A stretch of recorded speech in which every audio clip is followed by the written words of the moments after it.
Ladies and gentlemen, please welcome Dr. Don Clem.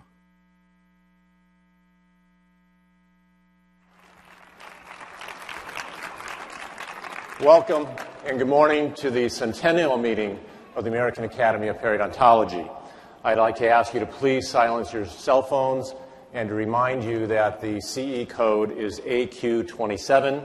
Again, the Perio Bingo code is AQ27. Before we begin our session, the Academy has asked me to acknowledge the generous sponsorship and contributions of Sunstar toward the 100-year celebration of the Academy of Periodontology and the specialty of periodontics.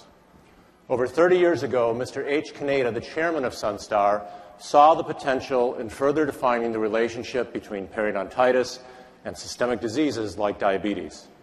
Under his direction, Sunstar has been a lead sponsor of several of our pivotal scientific symposia and conferences.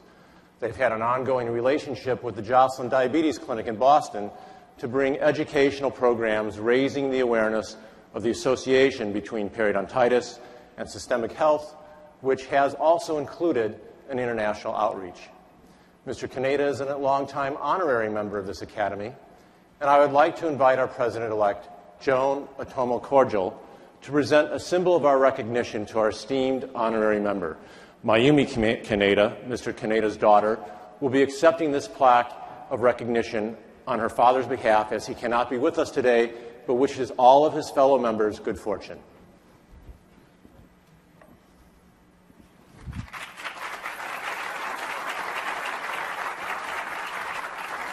Good morning, everybody. This was my father's dream, and this is such a great honor, and I just would like to say thank you very much on behalf of my father and Sunstar. Thank you.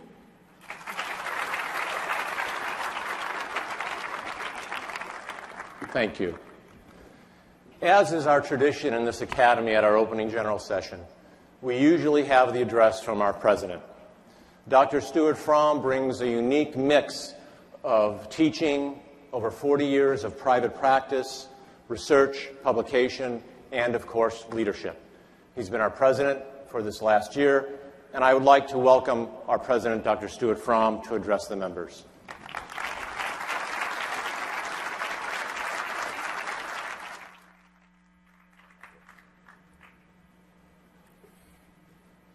Thank you very much. Esteemed colleagues, friends, and distinguished guests, first let me thank Don Clem for his organization and moderating this opening session. Thanks also to our co-moderator, Jennifer Dubrow. As president of the AAP, it's my great pleasure to welcome you all to the 100th annual meeting of the American Academy of Periodontology. Thank you for participating in this momentous occasion.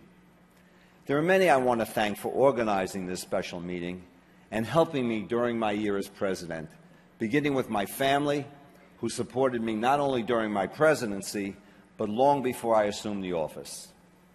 I'm especially thankful to Ellen, my wife, who traveled to every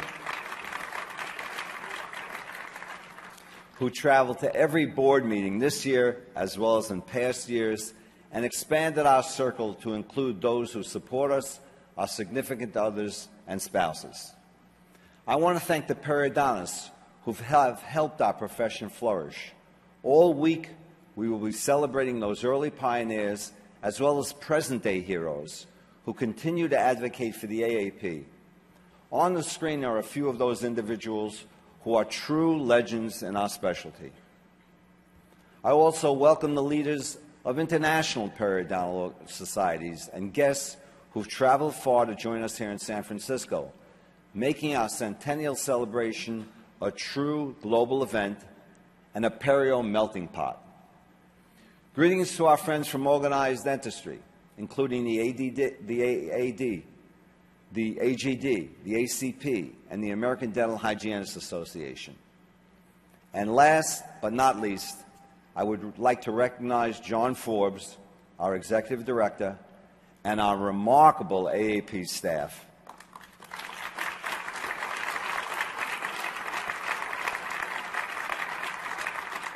They work so diligently to keep our organization strong and effective.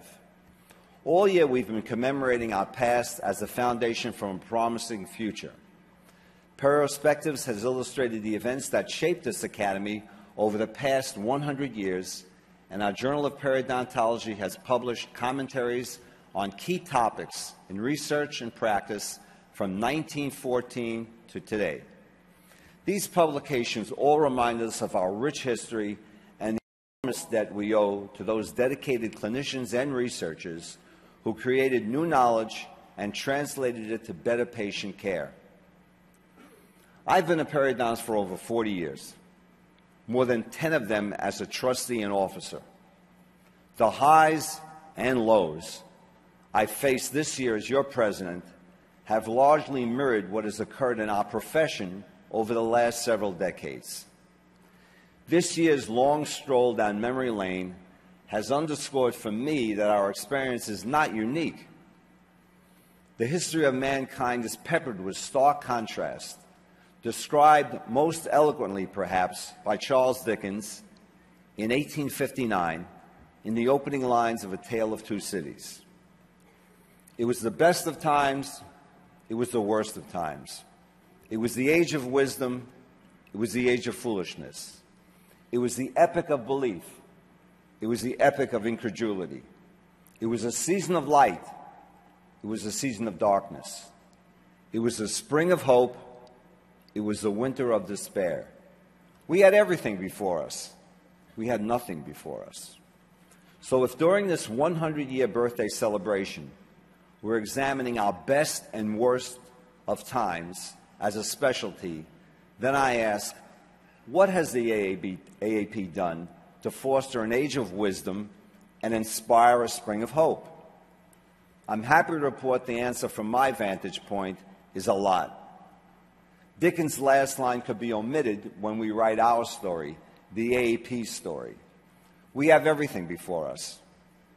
Many in today's audience have done much to preserve our specialty and propel us toward a bright future. Now I'd like to share just a few of the initiatives that have been launched during my presidency and will continue to be guided by your leaders. Our collaboration with the CDC proved that most adult Americans are not aware of the epidemic proportion of periodontal disease that exists. And this is a significant public health concern. But consumers know that for a heart problem, they go to a cardiologist. Skin problem, dermatologist. Gastrointestinal problem, gastroenterologist. Even in dentistry, the public knows to see an orthodontist for tooth malposition and an endodontist for a root canal. But when gums bleed, are recessed, or teeth are loose, the public usually seeks out their general dentist. And in many cases, that's where they're treated. We want to change that. This past April, we introduced an ambitious multi-year consumer awareness program designed to educate the public about periodontal disease and the periodontist's role as a specialist trained to treat it.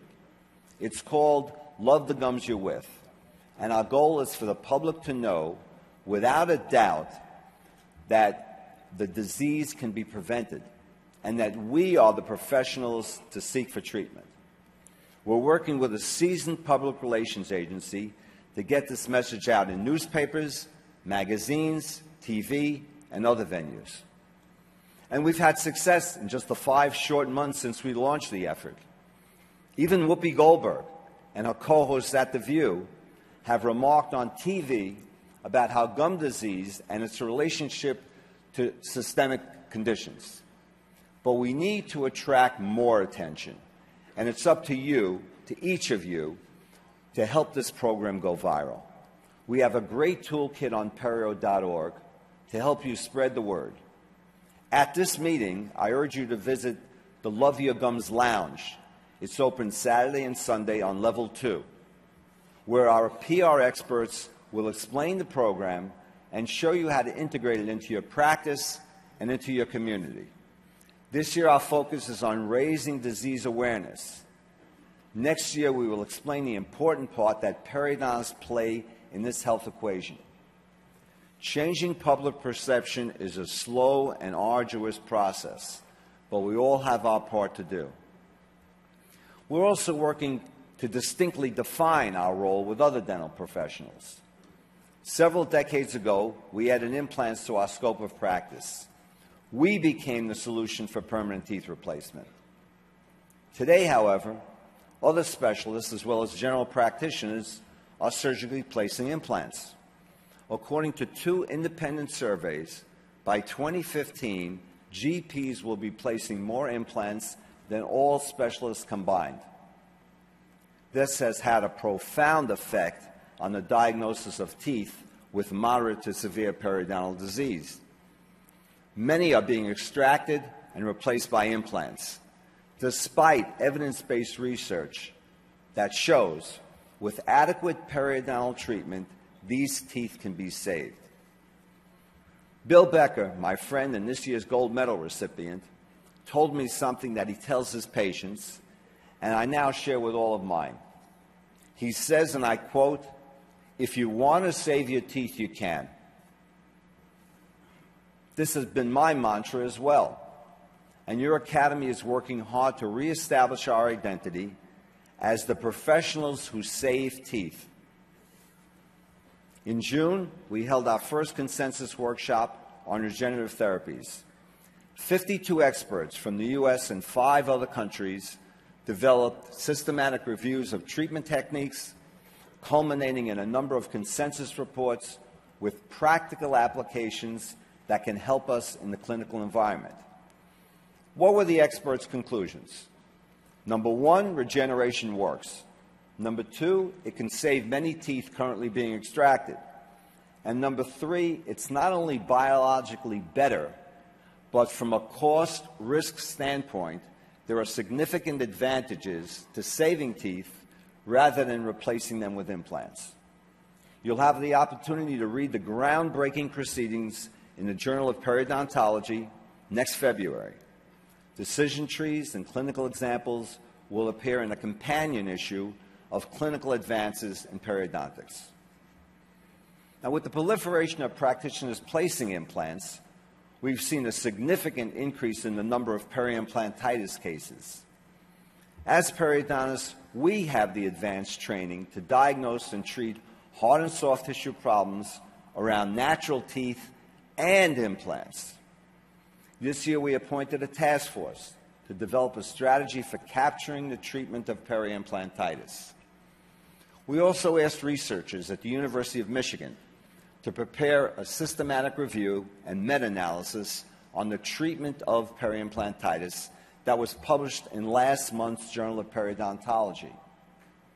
Our goal is to firmly establish periodontists as the professionals to treat periimplantitis. Advocating for the specialty in our patients has been even more focused the past few years. We've been successful at CODA, holding the line that all surgical training should be to the level of competency, with sufficient time to allow residents to achieve competency. Our efforts have been fruitful because our message of patient protection resonates with many. Your academy has also taken steps to protect the public and profession from individuals and companies using false claims and misleading advertising techniques to sell their courses and products. We stand by our mission of providing the highest quality of predictable periodontal care for our patients. We're also nurturing closer relationships with other dental organizations in an effort to advance our mission. In April, we hosted our spring conference aimed at shoring up our collaboration with restorative dentists and hygienists. In July, we joined the American College of Prosthodontists and the American Association of Endodontists at a meeting focused on saving teeth. We meet regularly with other dental specialties, and we maintain close ties with the ADA.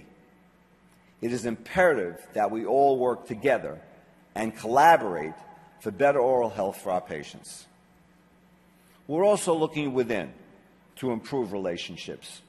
Your Board of Trustees recently appointed a membership advisory committee to look at the needs and interests of all members and suggest ways to provide value and support membership growth and retention.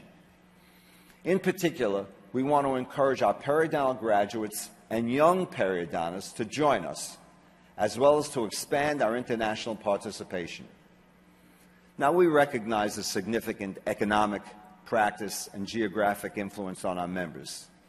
We want to be responsive and relevant as we seek to be the periodontal and professional home for all of these individuals. Our flagship event remains our annual meeting. A task force will study our current model and devise ways to make our meetings more attractive and useful to all periodontists. We want your academy to remain the premier provider of continuing ed. And we've worked hard this year to make this meeting even more educational and enjoyable than usual. We've doubled the number of research posters, thus incentivizing young professionals to showcase their work. We've planned a special reception this evening to welcome our international colleagues and honor their contributions to our field. We've also expanded our student event to a 5-hour program with excellent continuing ed. We'll all come together tomorrow evening at our great centennial tribute. We will salute our past and toast our future over terrific food, drinks, music, and some surprises. This is a party not to be missed. Also, please stop by our town square. Pick up your free gifts. Sign our giant birthday card. Purchase your anniversary T-shirt. Have a piece of birthday cake. And share your thoughts about the AAP with staff and other periodontists. Years ago, when I was a periodontal student, I asked one of my instructors, Saul Ewing, why should I attend an AAP annual meeting? Even then, I thought I could obtain enough continuing education credits from journals and lectures to satisfy my requirements, and time away from my office was costly. Many of you probably share these same sentiments today. Dr. Ewing said to me, go to the AAP annual meeting. Talk to great periodontists. You'll learn more by being in their presence than any publication could ever teach you. You'll come to understand what it is to be a periodontist. So I did. I met and talked to John Pritchard, Bill Becker, Lenny Abrams, D. Walter Cohn, Saul Schluger, Eddie Rosenberg, Jay Siebert, Sig Ranford, Jan Lindy, Cliff Oceanbeam, Jerry Kramer, and many others. And you know, Saul was right. Attending the AAP annual meeting has made me a better periodontist, and I've never missed one. So I offer the same advice to all of you. You're already here. Make the most of it. Talk to as many people as you can. Seek out the periodontists that you've heard about and read in the literature. Expose yourself to the legends in our field. You'll get an education you only can get at our meeting, and you'll return to your practice invigorated. It has been an honor to serve as your president and to be at this podium as we start our next 100 years. I'm proud of what the AAP and its members have accomplished, and I'm particularly pleased with what we've achieved over the past 12 months. My wife Ellen and I have done our part to help secure Perio's future. Our son Scott is a practicing periodontist in New York and a 10-year member of the Academy. Our daughter Hannah is a hygienist in the Perio office. My grandson Slade, who's sitting here, and my granddaughter Riley support the AAP. Even though they can't treat patients yet, it's difficult to prevent them from trying. Even my 2-year-old grandson Logan is already becoming well-versed in the Perio classics. In fact, everyone in my family supports our specialty. Check out the Love Your Gums You're With pin that Billy's wearing. At the AAP's second centennial celebration in 2114, I truly hope the theme of that president's address will be, "These are still the best of times for Perio."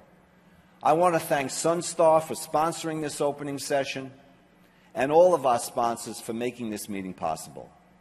With that, I will close my remarks so we can see these legends on video and then listen to three great periodontists discuss the present and the future, your future. Thank you very much.